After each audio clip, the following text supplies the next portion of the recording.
प्यारे बच्चों, आप सभी का अभिवादन।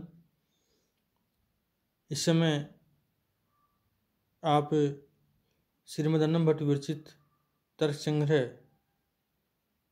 का अध्ययन कर रहे हैं और तर्क संग्रह के अंतर्गत हम इस समय अनुमान का लक्षण और अनुमान के भेद जो श्रीमद् अन्नम भट्ट ने तर्क संग्रह में बतलाए हैं उन पर जो है प्रकाश डाल चुके हैं। पिछले कालांश में अनुमान के जो दो भेद किए गए थे, स्वार्थ अनुमान और परार्थ अनुमान, इन दोनों भेदों में से हम अनुमान के प्रथम भेद स्वार्थ अनुमान पर प्रकाश डाल चुके हैं, अर्थात उसके बारे में आपको बताया जा चुका है या उसका आप अध्ययन कर चुके हैं। आज इस कालांश में हम अनुमान का जो दूसरा भेद है परार्थ अनुमान, उसका लक्षण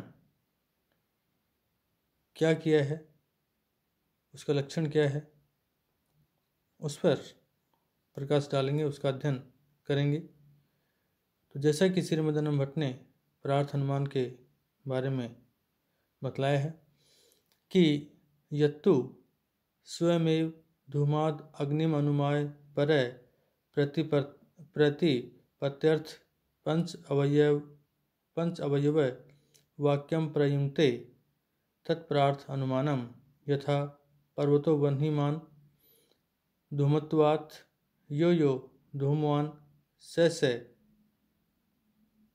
वह्निमान यथा मानस तथा च अयम और तस्मात् तथा इति अनेन प्रतिपादित लिंगात परो अपि अग्नम प्रतिपद्यते।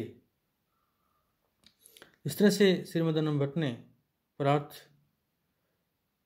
अनुमान का सबसे पहले इसमें लक्षण बतलाया कि परार्थ अनुमान किसे कहते हैं, परार्थ अनुमान क्या होता है कि यत्तु जो व्यक्ति धूमाद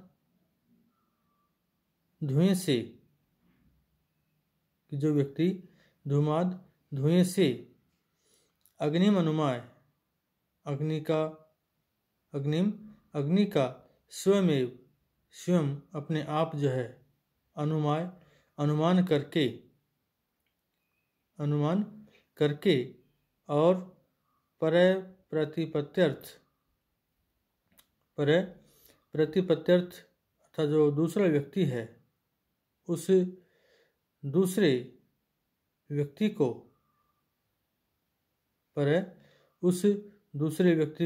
प्रतिपत्त्यर्थ अर्थात अनुमिति नामक ज्ञान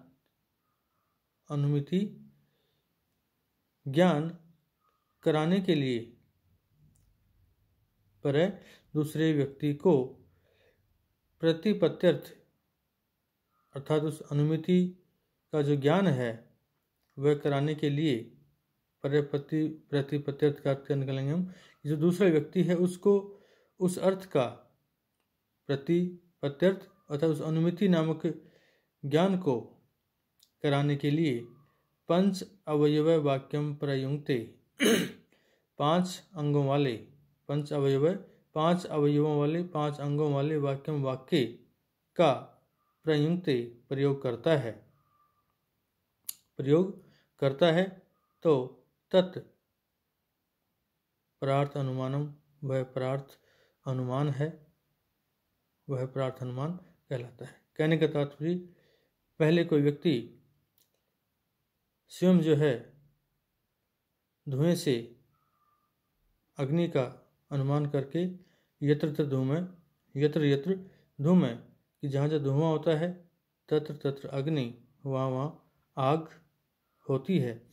पहले तो वह व्यक्ति खुद जो है धुएं से अग्नि का अनुमान करता है, और तो वह आपका स्वार्थ अनुमान का प्रथम भेद स्वार्थ अनुमान वहाँ पर होता है। यानी कि स्वार्थ जो अनुमान है आपका स्वार्थ स्व प्लस अर्थ, यानी अपने अर्थ के लिए, अपने ज्ञान के लिए वो होता है कि धुएं से को देखकर अग्नि का खुद आदमी अनुमान करे खुद के, तो वहाँ पर आपका स्वार्थ अनुमान माना गया है, या अनुमान का प्रथम भेद स्वार्थ अनुमान वहाँ पर होता है। और जब कोई व्यक्ति धुएं को देखकर पहले धुएं से अग्नि का स्वयं अनुमान करे कि यहाँ जहाँ धुआं होता है वहाँ पर अग्नि होती है, और अनुमान करने के उपरांत दूसरे व्यक्ति को उस अनुमिति का ज्ञान कराने के लिए कि भाई जहाँ जहाँ धुआं होता है वहाँ वहाँ आग होती है, तो ये इसका ज्ञान कराने के लिए 5 अंगों वाले वाक्य का प्रयोग जब करता है तो वहाँ पर आपका परार्थ अनुमान होता है। ये आपके जो 5 अंग हैं, 5 अवयव हैं, वो इस प्रकार हैं, जैसे यथा, जिस प्रकार, अथवा जैसे पर्वतो वहनीमान, कि भाई पर्वत आग वाला है। ये पर्वत कैसा है? आग वाला है, अर्थात इस पर्वत के ऊपर आग है।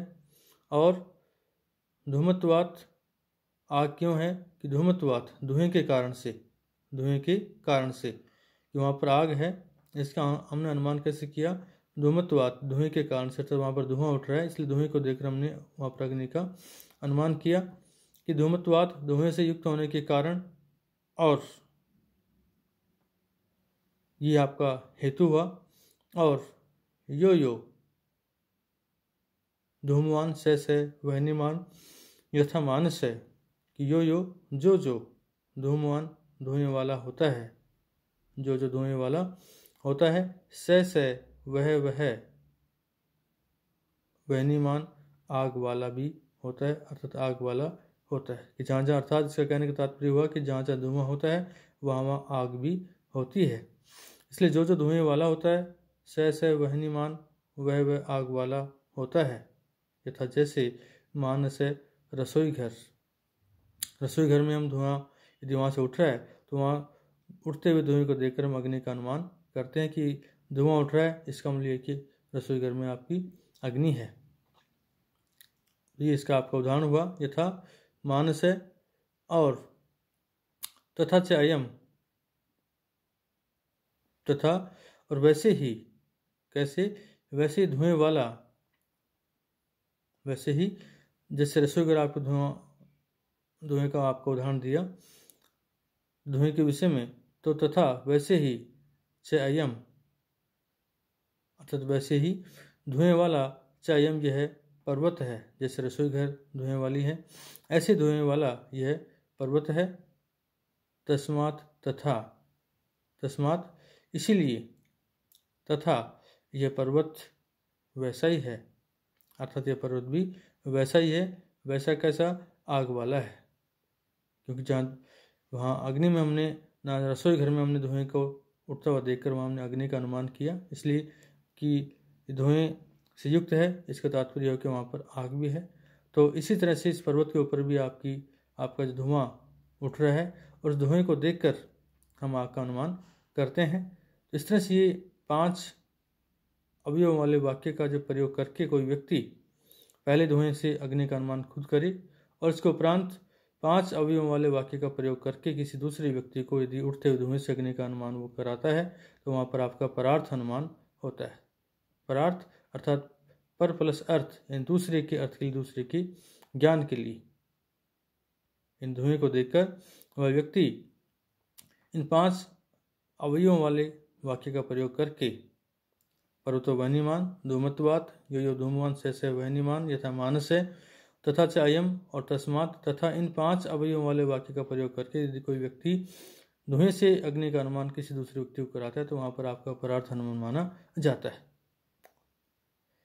तो यहाँ पर पर्वतो वहनीमान, पर्वत आग वाला है, यह आपकी एक प्रतिज्ञा हुई।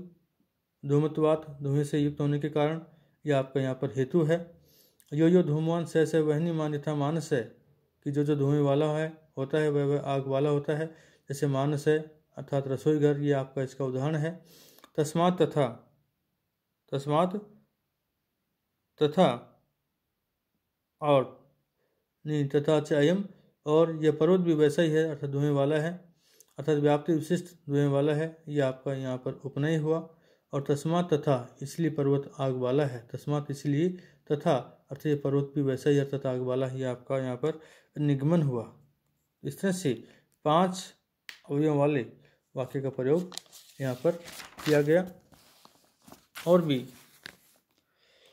5 अंगों के जो विशिष्ट नाम यहाँ पर श्रीमद् भट्ट ने बतलाए हैं कि प्रतिज्ञा हेतु उदाहरण उपनय निगमनानि पंच अवयवा, कि 5 वाक्य की प्रतिज्ञा हेतु उदाहरण उपनय और निगमन, ये आपके 5 अवयव अर्थात अंग होते हैं। कि पर्वतो वह्निमान इति प्रतिज्ञा, कि पर्वत आग वाला है, इति इस पर यह प्रतिज्ञा हुई अर्थात संकल्प है। और धूमत्वात् धुएं वाला होने के कारण, इति हेतु, यह यहाँ पर आपका हेतु है। और यो धूमवान स वह्निमान यथा मानसा, जो धुएं वाला है वह आग वाला है, यथा जैसे रसोई घर, इति उदाहरण, ये इसका उदाहरण हुआ। तथा चायम, वैसा ही यह पर्वत, वैसा ही यह धुएं वाला अथवा वैसे धुएं वाला यह पर्वत है। यथा यह आपका इति उपनय, इस पर यह उपनय हुआ। तस्मात् तथा, और इसलिए तथा यह पर्वत भी आग वाला है, यह निगमन अर्थात निष्कर्ष रूप यहाँ पर अनुमिति हुई। तो इस तरह से स्वार्थ अनुमानम इति परार्थ अनुमानम इति लिंग है। स्वार्थ अनुमान और परार्थ अनुमान, स्वार्थ अनुमान और परार्थ अनुमान, इन्हीं को स्वार्थ अनुमिति और परार्थ अनुमिति, इन्हीं को स्वार्थ अनुमान या परार्थ अनुमान कहा जाता है। और परामर्श एवं कारणम, दोनों का ही कारण कराने वाला परामर्श ही है, अथवा परामर्श ही आपका परामर्श एवं कारणम, और यहाँ पर परामर्श ही दोनों का ही कारण जो है परामर्श ही है। तस्मात् लिंग परामर्शो अनुमानम, तस्मात् इसीलिए लिंग परामर्शो अनुमानम, कि लिंग परामर्श ये अनुमान है अर्थात लिंग परामर्श अनुमान कहलाता है। तो इस तरह से आज इस कालांश में हमने अनुमान के जो 2 भेद किए गए थे, स्वार्थ अनुमान और आपका परार्थ अनुमान। पिछले कालांश में स्वार्थ अनुमान के बारे में हमने पढ़ा था। आज इस कालांश में उस अनुमान के द्वितीय भेद परार्थ अनुमान के विषय में हमने पढ़ा है, उसका अध्ययन किया है कि कोई व्यक्ति धुएं से अग्नि का अनुमान करके और 5 अंगों वाले अवयवों वाले वाक्य का प्रयोग करके यदि किसी दूसरे व्यक्ति को धुएं से अग्नि का ज्ञान करा देता है तो वहाँ पर आपका परार्थ अनुमान होता है।